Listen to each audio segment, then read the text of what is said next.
Di sini ada pernyataan dari seorang Habib yang mengatakan guru itu adalah Tuhan bagi kalian. Coba bayangkan. La ilaha illallah, teman-teman. Ini apa namanya kalau bukan ya hampir-hampir menuhankan ya leluhur mereka. Ku adalah Tuhan kalian. Allah. Apakah bukankah aku Tuhan kalian? Bukankah aku Tuhan kalian? Assalamualaikum warahmatullahi wabarakatuh. Bertemu lagi di channel Nasrul Sunnah. Kalau bicara pemahaman para Habib-Habib alam ini, memang teman-teman saya setuju dengan apa yang dikatakan Guru Gembul di channelnya, yang sangat-sangat berbahaya. Ya, kalau bahasa saya mungkin saya akan mengatakan hampir-hampir mereka ini menuhankan leluhur mereka, teman-teman. Namun sayang sekali kita nggak bisa reaction video dari channel Guru Gembul, karena biasanya akan terklaim langsung, teman-teman, dan ujung-ujungnya kita akan take down nanti. Karena mungkin tools atau pengaturan di channel Guru Gembul sudah diaktifkan. Jadi begitu ada yang mereaction video dari channel Guru Gembul, ya akan ada pemberitahuan langsung, teman-teman ya. Namun di sini kita bisa buktikan sendiri memang apa yang dikatakan oleh Guru Gembul itu ya benar, teman-teman. Bahwa Habib-Habib ini di dalam memuji leluhur mereka, menyanjung leluhur mereka, teman-teman, hampir-hampir mereka menuhankan leluhur mereka. Coba di sini kita akan simak beberapa video, teman-teman. Yang pertama, di sini ada pernyataan dari seorang Habib yang mengatakan guru itu adalah Tuhan bagi kalian. Coba bayangkan, ya, apa pernah kalian mendengarkan ucapan yang semisal dengan ini dari ustadz-ustadz kalian, kiai-kiai kalian, teman-teman, ulama yang lain? Guru adalah Tuhan bagi kalian. La ilaha illallah, teman-teman. Ini apa namanya kalau bukan ya hampir-hampir menuhankan ya leluhur mereka. Coba kita simak videonya, teman-teman. Ku adalah Tuhan kalian. Allah. Apakah bukankah aku Tuhan kalian? Siapa kita ini? Siapa kita ini? Videonya memang seperti ini saya, teman-teman ya, pendek. Namun ya mau panjang mau pendek, teman-teman, tapi cukuplah bagi kita ya ucapannya yang mengatakan guru adalah Tuhan bagi kalian.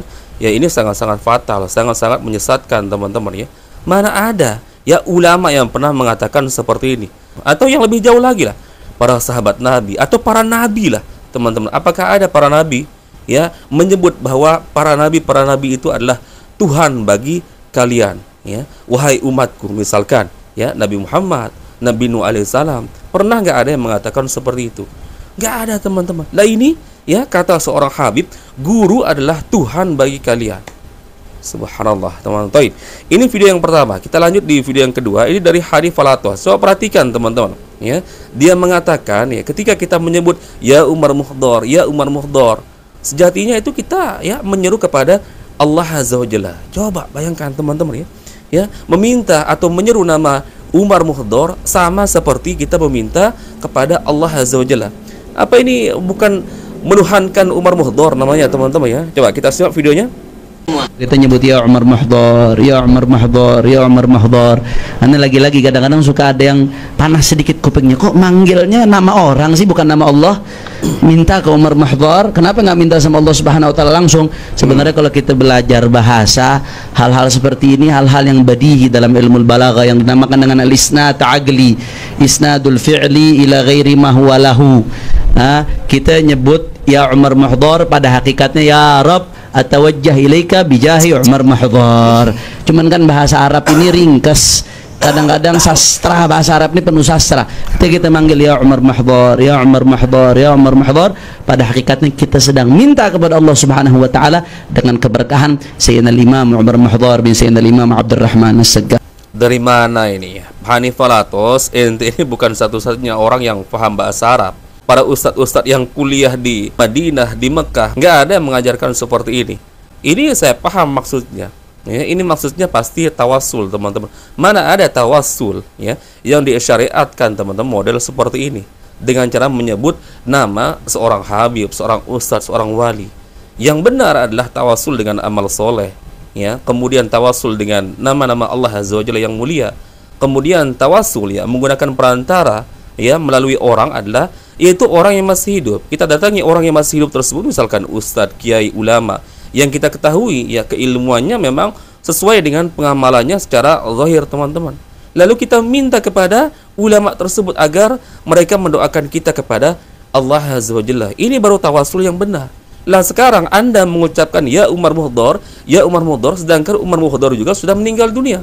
Apa fungsinya? Ya, bahkan bisa jadi Umar Muhdar yang Anda seru saat ini di dalam kuburnya sedang disiksa oleh mungkar nakir. Ini kan lucu jadinya teman-teman ya. Orang hidup minta kepada orang yang sedang disiksa, teman-teman. Maka ini yang pernah dilakukan oleh para sahabat Nabi. Ya, contoh ya di kekhalifahan Umar bin Khattab ketika musim paceklik, teman-teman, ya sudah lama tidak turun hujan, jadi musim kekeringan, teman-teman. Maka yang didatangi oleh Umar bin Khattab adalah bukan kuburan Nabi. Ya, lalu Umar bin Khattab mengadu misalkan, ya Nabi Muhammad, turunkanlah hujan, ya Nabi Muhammad, turunkanlah hujan. Enggak.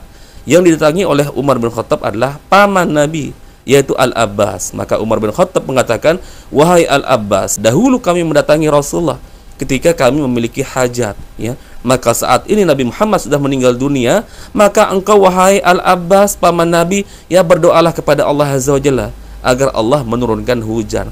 Ini yang dilakukan oleh sekelas sahabat Umar bin Khattab, teman-teman, bukan mendatangi kuburan Nabi, teman-teman. Apa sulitnya bagi Umar bin Khattab datang ke kuburan Nabi, teman-teman, ya, untuk menjadikan wasilah ya Rasulullah agar hujan turun atau permasalahan-permasalahan yang lain. Akan tetapi secara fakta, secara dalil, teman-teman, Umar bin Khattab datang ke paman Nabi karena paman Nabi masih hidup dan diketahui orang soleh, teman-teman. Nah, ini sekelas orang yang mengaku cucu Nabi, katanya justru mengajarkan orang untuk mendoakan Allah Azza wa Jalla. Sejatinya ketika kita menyebut ya Umar Muhdar, maka sama seperti kita meminta kepada Allah Azza wa Jalla, ya. Kenapa enggak langsung ya Allah, ya? Bukankah Al-Qur'an juga menyebutkan, ya, Allah mengatakan ud'uni astajib lakum, ya. Berdoalah kepadaku, kata Allah Azza wa Jalla. Ini isyarat dari Allah untuk meminta langsung kepadanya, teman-teman. Maka niscaya aku akan mengabulkan, kata Allah Azza wa Jalla. Kemudian tawasul, ya. Tawasul yang memang ada syariatnya seperti yang kita jelaskan tadi, teman-teman. Kemudian kalau kita simak video yang lain, teman-teman, ada tuh si Ali Jindan yang mengatakan ya ketika ditanya di dalam kubur, siapa Tuhanmu? Jawabannya Abdullah Al-Haddad. Ditanya siapa nabimu? Ya, jawabannya Abdullah Al-Haddad. Apa kitabmu? Jawabannya Abdullah Al-Haddad. Dan dengan itu katanya dia diberikan syafaat. Di zaman Habib Abdullah Al-Haddad, cinta sama Habib Abdullah Al-Haddad. Ketika di dalam kubur, kemudian datang malaikat munkar nakir, ditanya sama malaikat, man rabbuka? Apa jawabannya? Habib Abdullah Al-Haddad. Waduh, Tuhannya ditanya sampai Tuhanmu Habib Abdullah Al-Haddad ini orang. Ditanya lagi, man nabiyuka? Habib Abdullah Al-Haddad. Man kiblatuka? Habib Abdullah Al-Haddad. Semua pertanyaan dijawabnya satu, Habib Abdullah Al-Haddad. Dengan hal itu, karena kecintaan yang mendalam kepada Habib Abdullah Haddad, Habib Abdullah Haddad kasih syafaat. Datang ruhnya Habib Abdullah Haddad dikasih syafaat itu orang. Ini apa namanya, teman-teman, ya? Kalau bukan menuhankan seorang Habib, menuhankan leluhur mereka, ya. Mana ada dalil dalam Al-Quran maupun hadis, teman-teman.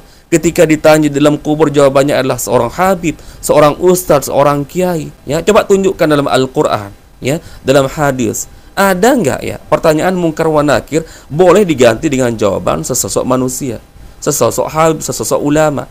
Ketika ditanya siapa Tuhanmu, jawabannya misalkan Syekh Abu Bakar bin Salim, ya. Apa kitabmu, misalkan kemudian menyebutkan ulama fulan, ya. Siapa nabimu, kemudian menjawab dengan Habib fulan, misalkan.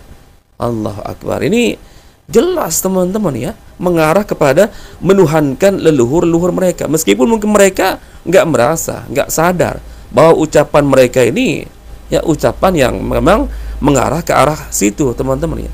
Kemudian kita lihat video yang lain, teman-teman. Ini pernah kita reaction juga perkataan dari ya Habib Idrus Al-Idrus yang bercerita ada orang kafir yang mana di dalam rumahnya tersebut dia menyimpan foto Habib Umar Al-Hafiz dalam ukuran jumbo, ukuran besar. Maka orang kafir tersebut ya ketika butuh sesuatu, kesulitan sesuatu, maka dia berbicara, katanya, curhat dengan foto Habib Umar, ya. Kemudian ketika dia keluar dari rumahnya, teman-teman, langsung mendapatkan solusi. Ini sebenarnya isyarat, teman-teman, ya, untuk mengajarkan kepada murid-muridnya, para jemaahnya, agar apa? Ya, menyimpan foto-foto para habib-habib di dalam rumah-rumah mereka. Dan nanti ketika kalian merasa kesulitan, bicaralah dengan foto-foto tersebut, karena foto-fotonya para habib bisa menyampaikan hajat-hajat kalian. Ini ajaran menuhankan, teman-teman, seorang habib. Ini orang non muslim Di tempat khalwatnya, ya, kalau ada punya masalah, galau gitu, masuk ke kamar. Di kamarnya itu ada fotonya Habib Umar bin Hafid. Berbentuk foto loh. Dia itu ngomong, ya Habib Umar, aku ini masalah ya om, ini segala macam, support kabeh wis utang katang ini segala macam, support kabeh. Apa Habib? Ngomong Habib. Bicara sama siapa? Foto. Selesai bicara, keluar dapat solusi. Yes. Dapat apa? Jalan keluar. Apa ini namanya teman-teman? Foto kok dijadikan sebagai tempat meminta, teman-teman. Subhanallah. Bukankah foto atau gambar-gambar teman-teman itu yang pertama kali menjadikan kesyirikan di muka bumi ini, ya, di zaman Nabi Nuh alaihissalam, teman-teman. Kok ini malah justru kita ini diajak ke zaman Nabi Nuh, teman-teman, ya, di mana zaman Nabi Nuh adalah zaman permulaan, ya, perbuatan kesyirikan, teman-teman, ya. Sama di zaman Nabi Nuh alaihissalam ketika orang-orang soleh meninggal dunia, teman-teman, maka datang iblis, syaitan, membisikkan kepada para pengikut-pengikut orang soleh terdahulu, ya, masa kamu cuman, ya, menguburkannya, nanti tiba-tiba hilang di ingatanmu. Buat dong gambar-gambarnya. Dibuat gambarnya, teman-teman, karena tergoda dengan bisikan syaitan. Lama-lama muncul lagi bisikan syaitan. Masa cuman gambarnya saja? Buat dong patung-patungnya, teman-teman, ya. Dibuat lagi patung, teman-teman, lebih nyata lagi bentuknya, teman-teman. Kemudian setelah dibuat patungnya, masa kamu cuma buat patungnya, buat gambarnya, ya, atau hanya sekedar datang, ya, menziarahi kuburannya, mendoakannya, ya. Minta dong kepada patung tersebut, karena kan dia orang-orang soleh, bisa menyampaikan hajat-hajat kalian kepada Allah Azza wa Jalla. Ujung-ujungnya apa yang terjadi, teman-teman? Diminta untuk memenuhi hajat-hajat mereka, teman-teman. Bukan lagi mereka meminta kepada Allah Azza wa Jalla, tapi meminta melalui patung-patung tersebut. Ya, ketika ditanya kenapa kamu minta kepada patung-patung tersebut, ya sama alasannya dengan orang-orang di zaman sekarang ini, teman-teman. Ya, kami bukan meminta kepada patung-patung tersebut, kami hanya menjadikan mereka sebagai wasilah agar memudahkan doa kami terkabul oleh Allah Azza wa Jalla. Gimana, teman-teman? Ya, kok orang mati, patung, gambar dijadikan sebagai sarana, ya, perantara untuk meminta kepada Allah Azza wa Jalla. Ini sama, teman-teman. Makanya saya katakan, teman-teman, ya, ajaran para habib ini yang menyuruh kita meminta kepada foto, teman-teman, ya, ini sejatinya, ya, jamaahnya diajak kepada zaman Nabi Nuh alaihissalam, teman-teman. Zaman permulaan kesyirikan, teman-teman. Lagian apakah benar cerita itu? Ya, orang kafir menyimpan foto Habib Umar Al-Hafiz kemudian dijadikan untuk meminta. Lucu sekali, teman-teman. Ya, cerita ini bisa jadi dugaan saya cerita ini bohong, teman-teman, ya. Masa orang kafir dia kan punya Tuhan sendiri, teman-teman, ya. Dia punya Yesus, ya. Dia punya patung-patung sendiri. Kok fotonya Pak Umar Hafiz dijadikan sebagai Tuhan? Ini gimana? Ini sengaja dibuat cerita-cerita seperti ini, teman-teman, agar, ya, Habib tersebut bisa berdalih. Lah itu orang kafir saja mengagungkan para Habib, Habib Umar Al-Hafiz. Kenapa justru kalian yang muhibbin, yang Islam, tidak menyimpan foto-fotonya para habaib? Itu sebenarnya maksudnya, teman-teman, ya. Dan kalau kita mau, ya, bedah lagi, ya, video-video yang lain, teman-teman, ya, banyak sebenarnya yang mengarah pemahaman para habib-habib ini kepada hampir-hampir menuhankan leluhur-leluhur mereka, teman-teman. Di sini saya nggak mengatakan langsung, teman-teman, memvonis mereka menuhankan leluhur-leluhur mereka. Saya masih ada toleransi, ya, mengatakan bahwa mereka ini hampir-hampir menuhankan leluhur-leluhur mereka. Mungkin saya lebih longgar dibandingkan dengan guru gembul, teman-teman, yang, ya, sangat terang-terangan, ya. Tapi saya nggak bisa menyalahkan juga guru gembul, teman-teman.